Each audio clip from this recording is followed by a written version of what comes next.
I spent my whole life giving my love, my time, my money, myself, until one night, over a table filled with food I had prepared, I heard something that shattered me completely. It wasn't just humiliation. It was the kind that cuts beneath the skin, the kind that forces you to see everything in a new, terrifying clarity. If you've ever felt invisible in your own home, you will understand this story. I still remember the clink of crystal glasses, the low hum of jazz floating through the rooms I had paid for, and the smell of the roast chicken I'd carefully seasoned that morning, slow cooking, while I ran errands for a dinner I wasn't even meant to attend. Olivia had forgotten to tell me her parents were coming over again, and the house needed to look perfect. I should have left. I should have known what was coming. Her mother's eyes, half curious, half condescending, met mine across the dining table. "And you are?" she asked. Olivia didn't miss a beat. Oh, she laughed, a sound that still makes my stomach twist. "That's Margaret, our unofficial maid who keeps the house running." Everyone laughed, even my own son. I stood there holding the empty wine bottle I'd brought from the basement, smiling politely as if the floor beneath me hadn't disappeared, as if my heart hadn't cracked into pieces. I excused myself, placed the bottle on the counter, and walked slowly to my bedroom. Their laughter followed me, echoing through the hallways I had paid to build, and not one of them, my own son included, bothered to correct her to say, "That's my mother." That night I didn't sleep. I sat on the edge of my bed, staring at the door I had painted myself years ago, when we first moved in, remembering the day I signed the mortgage papers with my name, my credit, my down payment. Ethan had just graduated college. Olivia wasn't even in the picture yet. They had nothing. I had given them everything, and now I was the maid. The next morning, I made coffee as usual, fed the cat Olivia pretended to like, and waited for her to come downstairs. She appeared in her yoga outfit, absorbed in her phone, barely glancing my way. I handed her the keys. Front door, back garage, mailbox. "What's this?" she asked, frowning. "Good luck paying the mortgage." "Now?" I said, walking past her down the hall, past the photos I had framed, the furniture I had chosen, the walls I had painted. I didn't take anything, but my purse and the coat I'd worn when I brought Ethan home from the hospital. I didn't even say goodbye. Ethan called my name from the driveway barefoot, but I kept walking. I closed the car door gently because something inside me had snapped, not with rage or grief, but with clarity. Clarity is quiet. It just knows. I knew for the first time that I was done. I didn't know where I was going, but I knew where I wasn't staying. That first night in the small apartment left to me by my great-aunt Ruth wasn't freedom. Not yet. It was silence, thick echoing silence that settled over everything like dust. The apartment smelled like time itself. Old floorboards, yellowed wallpaper, a heater that groaned like it had seen better decades. I dropped my bag on the kitchen table and just stood there, unsure if I should cry or laugh. I did neither. I simply stared, remembering the home I had just walked away from. But it wasn't my home anymore. Over the next few days, I moved like a ghost. I slept on the couch because the bed frame in the bedroom was broken. I ate peanut butter sandwiches and microwaved soup. I didn't call anyone, not because I had no one, but because no one had called me. Ethan didn't text, not a word. I suppose Olivia had told him not to, or perhaps worse, he simply didn't care. I kept thinking about that dinner, about the way they laughed, and about how I had raised him alone. I had sacrificed everything for that boy, my career, my plans, my own happiness, and now, in Olivia's version of the world, I had become invisible. At night, I started writing. Old spiral notebooks, the kind I used to buy for Ethan in middle school. I filled page after page with thoughts I had never spoken aloud, remembering how I stood in the kitchen, waiting for him to say thank you, how I cried in the garage when they went out to dinner without me, how I pretended to be asleep to avoid hearing them mocking my TV shows. My writing became my anchor. Each word was a reminder that I had existed in a life where I was unseen, but now I was awake, and that awakening was only just beginning. One evening, while searching for a light bulb in the storage closet, I found Ruth's old metal trunk tucked under a shelf. Heavy rusted, I pried it open, expecting thread and buttons, but inside were dozens of yellowed envelopes. One in particular caught my eye, addressed to me in Ruth's familiar handwriting, dated nearly 3 decades ago. My heart pounded as I unfolded the fragile pages. Inside were hospital forms notes and a single photograph of a newborn wrapped in a hospital blanket, not Ethan, but a boy named Michael Jameson. I read the letter 3 times before it sank in. Ruth had been a nurse at the hospital where I had given birth. She had noticed a mistake, a last-minute room switch, a mix-up with the tags. By the time she raised it, the babies had gone home. She had never told me, afraid she was wrong. Years later, she found documents confirming the hospital had quietly settled with another family. She had made copies for me before she passed. I didn't feel grief or anger. I felt freedom, an odd, startling liberation. Suddenly, years of coldness, of feeling like a stranger in my own life, made sense. Maybe Ethan had never truly connected with me because he wasn't biologically mine. The love I had given him had been unconditional, or so I had believed, but now I realized my devotion had been misdirected. And yet, I didn't feel hatred for him. I spent that night poring over every paper, every affidavit, every note Ruth had preserved. Michael Jameson had been born the same night as Ethan, in the same hospital wing. He was out there somewhere, living the life I could have had a part in, while I had been raising someone else entirely. In the following days, I moved with a purpose I hadn't felt in years. I didn't call Ethan, or search for Michael immediately. I walked the city streets in quiet mourning and preparation, watching my son through the lens of memory and restraint, cataloging patterns, noticing how life had passed around me while I remained unseen. I started visiting a small bookstore near Main and Elm. Michael worked there, helping customers find poetry books. His voice gentle, his posture calm. I watched him day after day from across the street, letting tears fall quietly, mourning the life stolen from both of us. I didn't approach him at first. I was studying, preparing, observing. Meanwhile, Ethan and Olivia's world unraveled without them knowing. Olivia's social media presence was a facade, staged brunches, filtered yoga shots, fabricated partnerships. Ethan had quit his job 6 months prior. They were living on borrowed money, inflated appearances, a house in my name that they couldn't maintain. I hired a consultant to audit Olivia's business discreetly. The findings were devastating: fake clients, forged invoices, staged photo shoots, and unpaid debts. The empire she had built on illusion crumbled under scrutiny. I didn't post a word. I simply let the silence speak, and slowly the cracks appeared. At the bookstore, Michael began to recognize me. Our conversations were small, casual, about books, weather and coffee, never revealing the truth. But each interaction built a bridge I could walk across when the time was right. I documented every conversation, every detail, preparing for the day when I would tell him the truth, that he was my son, that his life had been hidden from me, that the family I had raised as my own had never belonged to me in the first place. Weeks passed and Ethan began to realize the extent of Olivia's deception. One night, he sent a text, "Mom, are you okay?" Just 4 words. But it carried the weight of years of absence, misunderstanding, and neglect. I didn't reply. I watched as their lives began to unravel legally, financially, and socially, while I quietly planned my next steps, no longer invisible, no longer disregarded. The first legal step was simple but powerful. The house was still mine. I filed the paperwork, listed it for sale, and prepared to reclaim the foundation of my life. Olivia and Ethan, who had treated me like furniture, were powerless as the truth dismantled the illusions they had built around themselves.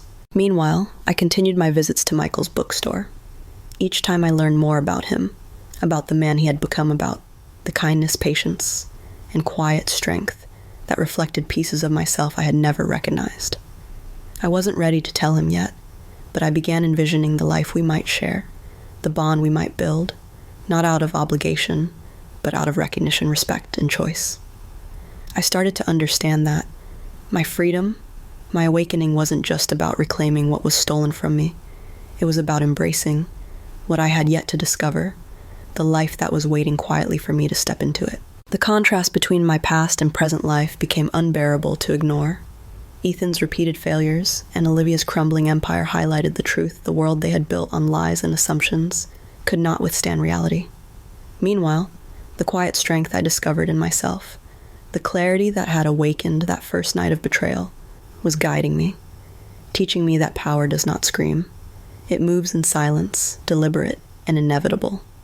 and I had never felt more alive. The first time I saw Michael up close, it was raining. The bookstore was nearly empty, and he was restocking the biography section, humming under his breath. Our eyes met through the window, and for a brief suspended moment, I felt a connection deeper than curiosity recognition, as if some unspoken truth had already reached across the years. I turned away quickly, pretending to check my phone, my hands shaking uncontrollably. That night, I sat in the apartment reading Ruth's letters again, trying to prepare myself for the impossible task ahead, telling a grown man that his life, everything he had known, had been built on a mistake. I continued visiting the bookstore, always casual, never revealing who I was. Sometimes I bought a novel. Sometimes I just wandered the aisles studying him from afar. Gradually, Michael began to recognize me. He would greet me with a simple, "back again," and we would talk about small things, the weather, the books he loved, the poetry he recommended. It was enough to build a foundation, a quiet bridge of familiarity that didn't force intimacy, but allowed me to observe the man who should have been my son. I documented every detail in my new journal, not as a diary, but as a strategic archive. His favorite authors, the cadence of his voice, the way he laughed at certain jokes, the rhythm of his days, all carefully noted. I didn't rush the revelation. I had learned that patience was its own kind of strength, and truth, when wielded too soon, could break rather than build. Meanwhile, back in the life I had abandoned, Ethan and Olivia were unraveling in ways I could barely have imagined. Olivia's so-called business. Olivia Ascends LLC was entirely fabricated fake clients, forged invoices, staged lifestyle posts. The empire she had built on image rather than substance began to collapse once I had the discreet audit conducted and sent a copy anonymously to her parents. I watched quietly as the consequences unfolded. Social media followers noticed discrepancies, sponsors backed out, and the carefully curated facade dissolved. Ethan was scrambling, confused, desperate, realizing for the first time how much of his stability had been built on borrowed time. I could have celebrated their downfall, but I didn't. This wasn't about revenge. It was about clarity, about reclaiming what had always been mine, and witnessing the natural consequences of truth. I continued to focus on Michael, on the man he had become, while quietly taking steps to reclaim my independence.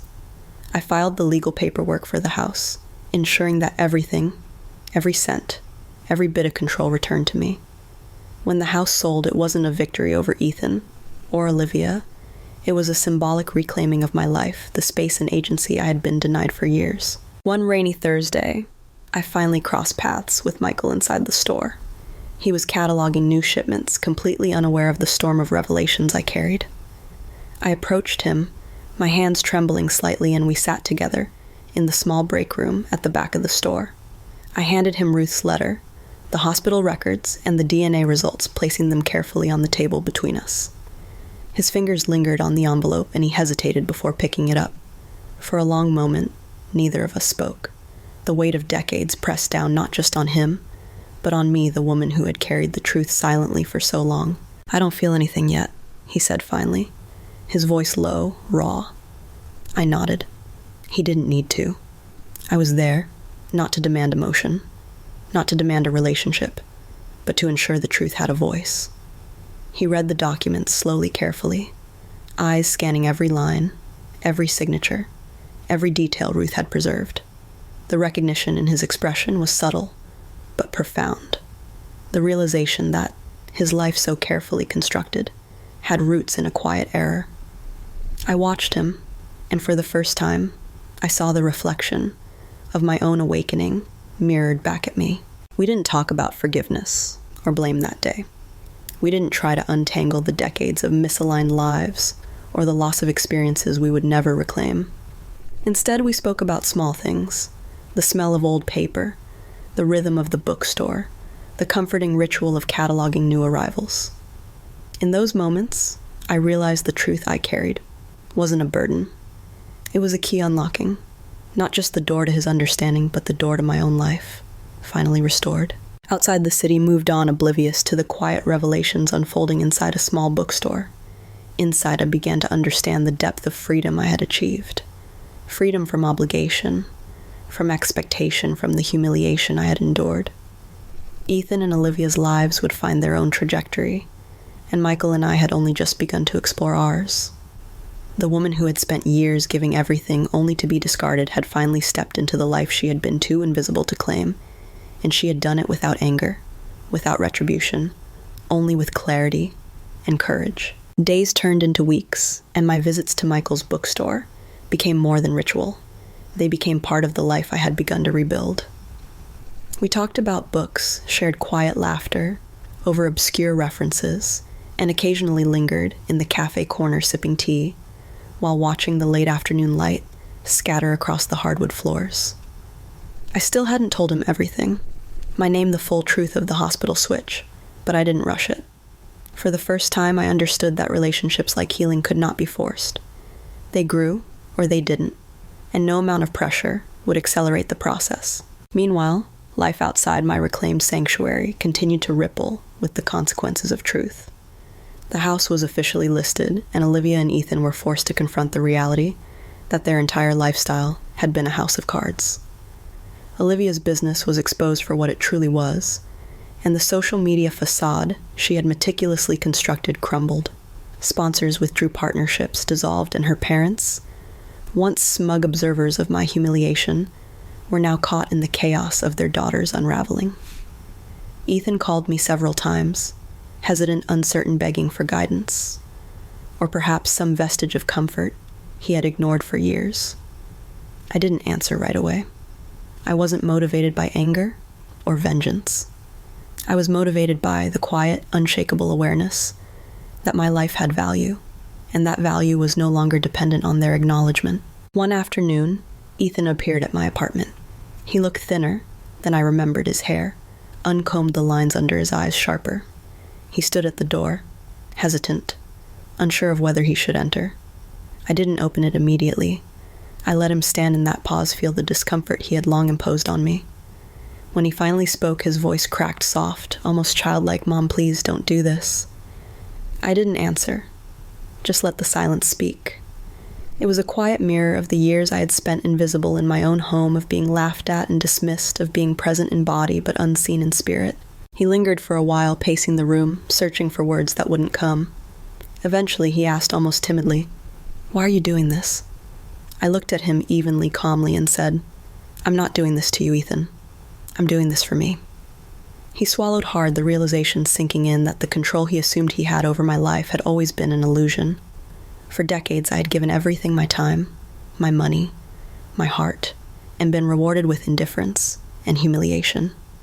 And now, the moment had arrived when I reclaimed it, not with rage, but with quiet authority. It took several meetings, months, even before Ethan began to truly see the reality of his choices and the complicity of Olivia in his life.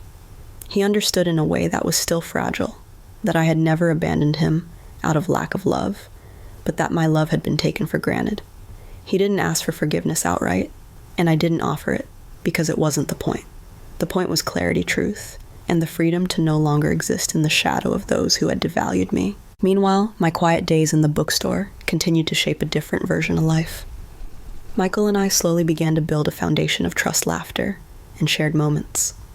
Our conversations were light at first, books, coffee, city life, but gradually they carried the weight of recognition and respect. One evening, as the sun dipped behind the tall windows, Michael handed me a brass key, small and polished, and told me that a new reading nook he had created was mine. It wasn't a house. It wasn't a title. It wasn't ownership in the traditional sense, but it was far more meaningful. It was a space where I belonged, where my life had agency and purpose, where I could step fully into my own story.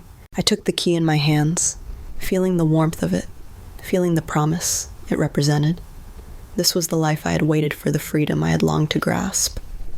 And as I opened the door to that small sunlit space, lined with books, I understood that this was not just a beginning for me, but a reminder that life could always be reclaimed, that the past could inform but never imprison the present. I had given everything once and been discarded, but now I had discovered the quiet, powerful strength of reclaiming my own life on my terms. The lessons of those months were simple yet profound. True freedom isn't just leaving behind what harms you. It's stepping into a life that reflects your worth, your choices, and your integrity. It's letting go of those who devalue you and embracing the spaces and people who see you, truly see you, and honor that vision. I had been invisible for too long, but no longer. I had my own chapter to write, my own life to live, and a son I hadn't known yet still loved in the most authentic way I could. The day the house finally sold was nothing like I imagined it would be. There were no fireworks, no vindication broadcast across the skies. Just a signature on a contract, a check transferred, and the quiet confirmation that the place Tom and I had once built together now belonged to someone else. I walked through the empty rooms one last time, not as a grieving widow, clinging to the past, but as a woman who had finally stepped free of it. The echoes of laughter and love remained in my heart, where they belonged, and not in the bricks and paint that had been warped by betrayal. Olivia didn't show up for the closing. She had long since retreated into silence, her online presence wiped clean, her empire of staged happiness reduced to shadows. Ethan came, though, standing awkwardly in the back of the office, hands shoved into his pockets. He didn't interfere, didn't argue, didn't plead. He just stood there, witnessing the finality of what his choices had cost him. When I walked out, he tried to speak, but the words faltered on his lips. For the first time in years, I didn't rush to rescue him from silence. I let him sit with it, the same way I had been forced to sit with mine.